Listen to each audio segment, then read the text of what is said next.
কোনোদিন দেখলাম না একজন হিন্দু আমাদের সাথে রোজা আছে। কোনোদিন দেখলাম না একজন হিন্দু আমাদের সাথে ঈদের নামাজ পড়তে আসছে, অথবা আমাদের সাথে ঈদের খুশি ভাগাভাগি করে নিচ্ছে। কোনোদিন দেখলাম না একজন হিন্দু আমাদের সাথে কোরবানির গোশত কাটতেছে।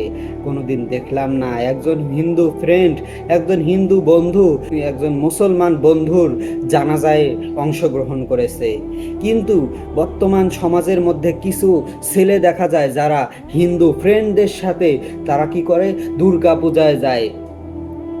আর দুর্গা পূজায় গিয়ে তারাও হিন্দুদের সাথে মজা করে, নাচানাচি করে।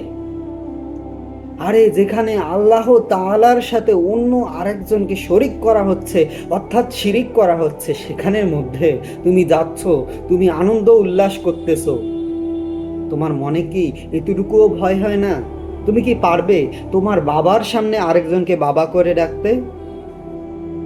সেখানে তুমি আল্লাহ তাআলার সামনে ধরো আরেকজনকে খোদা দাবি করতেছো। তুমি কত বড় শিরক করছো! ইন্না শিরকা লা যুলমুন আযীম। অর্থাৎ শিরিক হলো সব থেকে বড় জুলুম। আর কিয়ামতের দিন জুলুম হলো ভীষণ অন্ধকার হইয়া দেখা দিবে। আর জুলমু জুলুমায় তুই ইয়াউমাল কিয়ামা, কিয়ামতের দিন জুলুম ভীষণ অন্ধকার হইয়া দেখা দিবে।